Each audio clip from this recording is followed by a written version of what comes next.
안녕하세요. 한류의 신과 해외 반응을 소개하는 한류클래스TV입니다. 오늘은 캐데어는 K 컨텐츠인가 아닌가란 제목의 한겨레 일본어판 기사를 살펴보고 이 기사에 달린 일본 네티즌 반응까지 살펴보겠습니다. 지난 영상에서 한국 언론 조중동의 일본어판 기사에 대해 비판을 한 적이 있습니다. 중앙일보 일본어판 내용이 한국의 컨텐츠 IP가 전세계 50위 안에 들지 못한다는 비판의 기사를 일본 야후에 올렸습니다. 제가 그 기사를 비판하는 이유는 왜 우리나라 언론이 일본 내두익이 좋아할 만한 기사거리를 던져놓고 일본 내두익들이 한국을 조롱하게 만드냐라는 것입니다. 지금 소개하는 한겨레 일본어판 기사에 달린 댓글을 봐도 예상한 대로 일본 내두익들이 지난번 중앙일보가 올린 IP 관련 기사의 정보를 가지고 한국을 조롱하며 댓글을 달고 있습니다. 결국 중앙일보 일본어판이 일본 내두익에게 한국을 조롱할 수 있는 소스를 제공하고 있다는 것입니다. 이번에는 K-POP 데모넌터스 한겨레 일본어판 기사가 올라왔는데 이것도 내두익에게 대놓고 한국을 비판해줘라고 던져주는 먹잇감 기사입니다. 한겨레는 국내에서 많은 K-POP 데모넌터스 관련 기사를 올렸는데 왜 그 많은 기사 중 이 기사를 올렸을까 고개를 갸우뚱하게 만듭니다.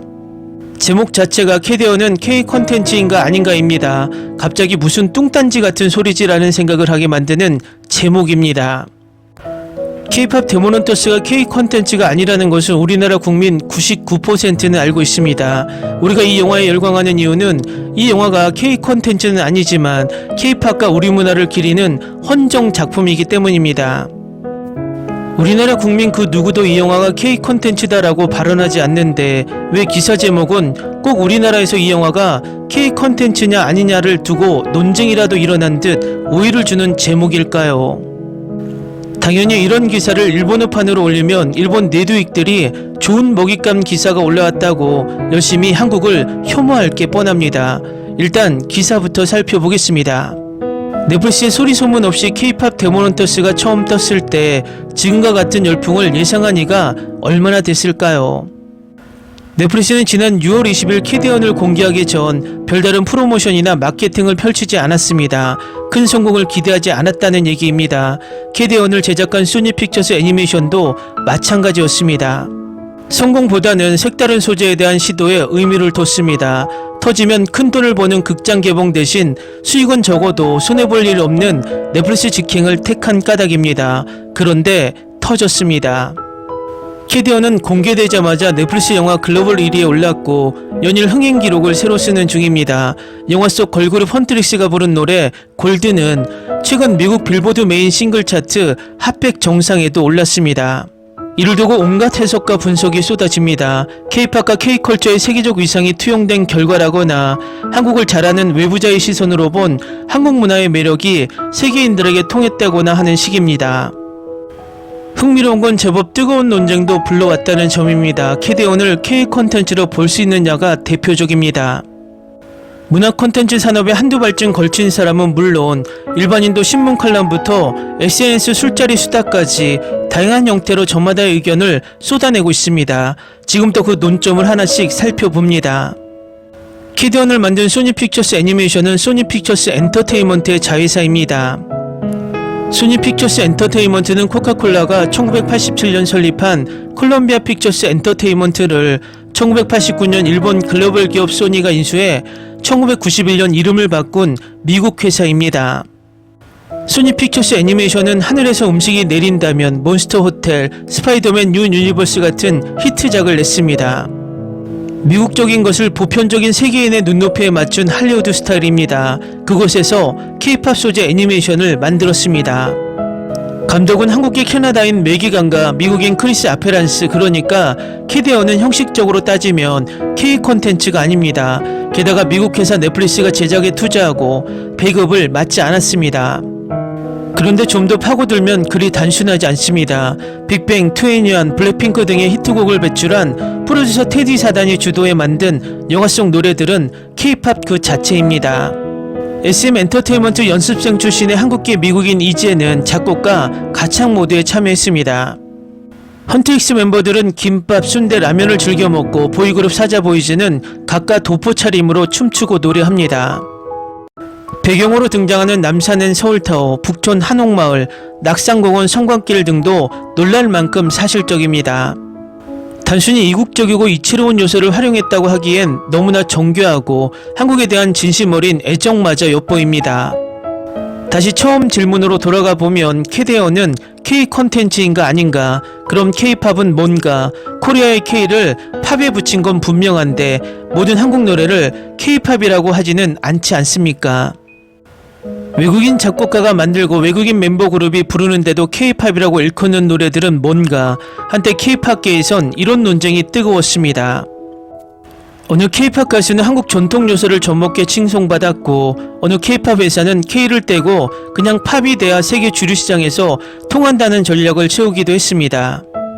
뭐가 됐든 세계인들은 이미 K-팝을 음악의 한 갈래로 받아들여 기꺼이 즐기고 있습니다. 캐데언이 그 예입니다.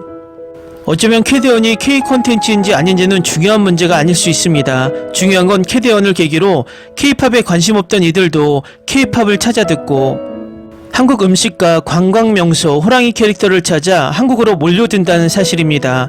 이제는 우리가 뭘 할 수 있느냐가 중요합니다. 우리 힘으로 제2의 캐데언을 만드는 게 능사는 아닙니다. 쉽지도 않습니다. 캐데언의 성공은 글로벌 자본과 제작 노하우, 플랫폼이 결합해 가능했습니다. 우리도 필요하면 이들과 주고받고 협업하며 파일을 키워야 합니다. 틀에 갇히지 않고 유연하게 외부의 것을 받아들이고 활용하는 것, 그것이 K-팝의 성공 비결이요, 이 나라를 끌어온 K의 힘이 아니던가요? 다음은 이 기사에 달린 일본 네티즌 반응입니다. K-팝 걸스 데모넌터스의 세계적인 인기에도 불구하고 대부분의 수익은 미국이나 일본 기업에 돌아간다. 또 팬들이 왔다 하지만 불편하다, 인프라 부족이 초래하는 아쉬운 한국 관광이라고 한국 언론이 보도했지만 팬들이 컨텐츠에 의지해 성지순례를 찾고 있지만 한국의 관광 인프라는 이번에도 파도를 타지 못하고 있다고 한다. 그 흐름을 유지하기 위한 체험 설계나 안내, 체류형 관광 등의 수용 태세나 대규모 공연장 등의 인프라가 완전 부족하다는 것, 또 실망스러운 관광이 될 것이라고 붐도 오래가지 못할 것이다. 이 K-팝 애니메이션에 관해서는 한국 제작이 아닌 것을 알면서도 그 부분에 결국은 K 콘텐츠구나라는 거침없는 기사가 굉장히 많다. 그리고 악곡 제작에는 테디가 관련되어 있지만 미국인 프로듀서도 동시에 크레딧에 들어가 있습니다. 작곡도 공동 작가가 있기도 합니다. 워낙 애니를 비웃던 K-팝 팬들이 보면 설마 K-팝 애니가 메가 히트할 줄은 생각도 못했을 거야. 덧붙여서 사자보이스는 모 그룹의 다른 그룹의 인기 멤버를 넣어 비인기 멤버를 줄인 것 같은 구성으로 되어 있어 흥미롭다. 다음 주에는 탑10 관련 곡이 4곡 들어옵니다. 뭐랄까 한국은 굉장히 다른 나라의 문화를 전파시키고 있구나 하는 인상. 애니메이션 나 혼자만 레벨업건도 그래. 정확히 한국발 만화지만 제작은 일본의 A1 픽처스다. 일본에서 제작한 애니메이션인데 일본산 애니메이션이라고는 자신있게 말할 수 없어. 그런데도 해외에서는 일정한 평가가 나오기도 한다. 그리고 이번에는 미국 제작사가 K-팝 애니메이션을 제작해 전 세계적으로 화제가 됐다. 확실히 곡은 K-팝으로 한국인도 많이 종사하고 있겠지만 어디까지나 소재가 K이기 때문에 당연한 것이다. 어디까지나 제작은 미국이다. 쇼군이 히트했을 때 제작은 미국이 제작했기 때문에 일본 작품이 아니라고 비판했고 그 이유로 말하면 이 K-팝은 K-팝이라는 K 콘텐츠에 해당되지 않는 게 아닐까. 세계적 지적재산권 50위권의 한국 콘텐츠는 전무한 것으로 나타났다. 이게 현실이구나. 도대체 매년 쏟아지는 한류 열풍은 어느 세계선의 이야기일까. K-팝 자체가 J-팝의 모방이잖아요. 그 J-팝이라는 표현을 시작한 것도 도쿄의 라디오 방송국. K-팝 엔터테인먼트의 내용은 자니즈, 게다가 애니메이션은 일본에서, 3D는 픽사일까요? 한류 드라마의 근원은 한국이 국책으로 일본 업계에 대량으로 유학생을 보낸 데서 탄생했다. 원래 그런 구도니까 딱히 달라진 게 없어. 주제가 될 정도로 K-팝이 문화와 장르로 스며든 느낌. 뭔가에서 K-팝 데모넌테스의 한국 음식 등이 나와서 관심을 끌고 있다 같은 기사를 발견했는데 이 기사의 이미지 속 음식을 보면 맛있을 것 같지 않다. 뭐 비교해서 말하자면 닌자 거북이는 일본의 문화인가 같은 질문이군요. 아마도 많은 사람들의 대답은 노죠. 댓글 반응 잘 보셨나요? 보면 우리나라 언론들이 일부러 일본 내두익들이 댓글을 많이 달 것 같은 민감한 제목이나 내용을 골라 올리는 듯 보입니다. 그리고 언제 한국에서 이 영화가 K 컨텐츠인가란 논제가 이슈화되었죠. 이 기자 또한 스스로 이슈를 만들고 있다는 느낌입니다. 결국은 쓸데없는 논란을 그리고 일본 내두익이 한국에 대한 혐한 정서를 부추기는 짓을 우리 언론이 앞장서서 하고 있어서 씁쓸합니다. 아무리 조회수가 좋다고 하지만 한국을 팔아가면서 이렇게까지 쓸데없는 기사를 일본판에 올리지 않았으면 좋겠습니다. 한류 클래스TV는 한류 외신과 해외 반응을 꾸준히 쫓아가 보겠습니다. 재밌게 잘 보셨나요? 여러분의 구독, 좋아요, 댓글, 알림 설정은 컨텐츠 제작에 큰 힘이 됩니다. 그리고 항상 하시는 일마다 대박 나시고 행복하시길 바랍니다.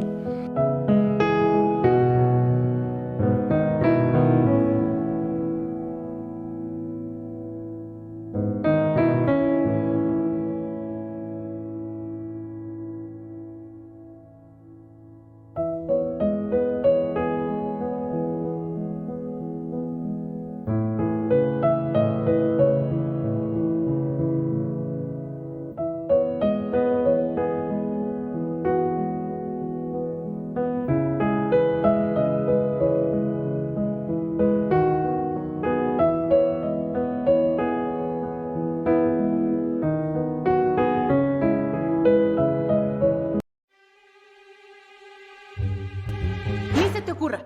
Olvida el ganso y los tomates. No hables de las ballenas. No es un acuario. No actúes como tonta. Que eras una genio. ¿Sí? No vayas a presumir, a la gente no le gusta eso. Y no digas cosas sin sentido. Y bueno, ¿minamos? Hasta pronto. Abogada, tengo mucha curiosidad por conocerla.